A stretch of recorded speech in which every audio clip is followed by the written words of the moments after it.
Computer laptop किन्दै हुनुहुन्छ?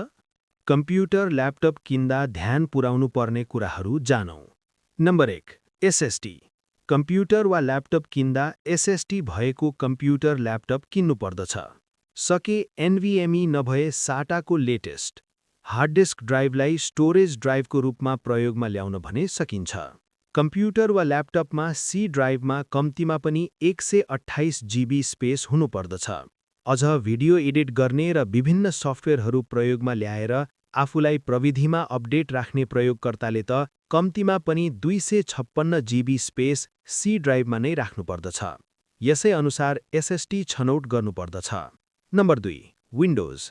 2026मा आइपुग्दा विन्डोज 10 आउटडेटेड भइसकेकोले कम्तीमा पनि विन्डोज 11 चल्ने कम्प्युटर वा ल्यापटप किन्नुपर्दछ। नम्बर 3. प्रोसेसर। प्रोसेसर लेटेस्ट भएको लिनुपर्दछ। सामान्य इन्टरनेट, अनलाइन कक्षा र वर्ड, एक्सेल जस्ता सफ्टवेयर चलाउनको लागि i3, फोटो एडिटिङ, सामान्य भिडियो एडिटिङ आदि कामको लागि i5 अनि व्यावसायिक फोटो एडिटिङ, भिडियो एडिटिङ आदि कामको लागि i7 प्रोसेसर भएको कम्प्युटर वा ल्यापटप किन्नुपर्दछ। i9 प्रोसेसर चाहिँ प्रोफेसनल वर्कस्टेसन र अधिकतम ग्राफिक्स प्रयोग भएको गेमिङका लागि डिजाइन गरिएको हो।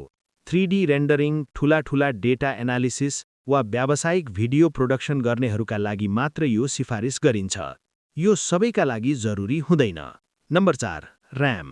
कम्प्युटर वा ल्यापटप किन्दा ध्यान पुर्याउनु पर्ने अर्को कुरा चाहिँ र्यामको हो। अहिले कम्तीमा पनि 8 जिबीको र्याम भएको कम्प्युटर वा ल्यापटप किन्न सकिन्छ, जसलाई कामको आधारमा 32 जिबीसम्म बढाउन सकिन्छ। Number 5. Graphics card.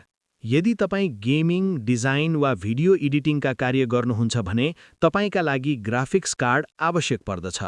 Graphics card लिँदा आफ्नो कामको आधारमा कति हेभी ग्राफिक्स कार्ड लिने हो सोही अनुसारको छनौट गर्नुपर्दछ। नम्बर 6. कम्प्युटर वा ल्यापटप छनौट।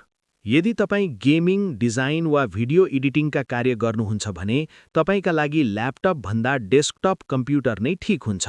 डेस्कटप कम्प्युटरमा पर्फर्मेन्स एवं कुलिङ सिस्टम राम्रो हुनुका साथै हार्डवेयर अपग्रेड गर्न पनि सहज हुन्छ। नम्बर 7. Battery life. ल्यापटप किन्दा सकेसम्म ब्याट्री कति टिक्छ भन्ने कुरामा ख्याल गर्नुहोस्। याद राख्नुहोस्, गेमिङ सिरिजका प्रोसेसर जसमा फोटो तथा भिडियो एडिटिङको काम धेरै हुन्छ, ती ल्यापटपहरूको ब्याट्री ब्याकअप धेरै हुँदैनन्।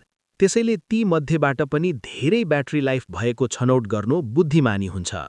नम्बर 8. स्क्रिन साइज र रिजोल्युसन। ल्यापटप किन्दा स्क्रिन साइज र रिजोल्युसनमा पनि ध्यान दिनुपर्दछ।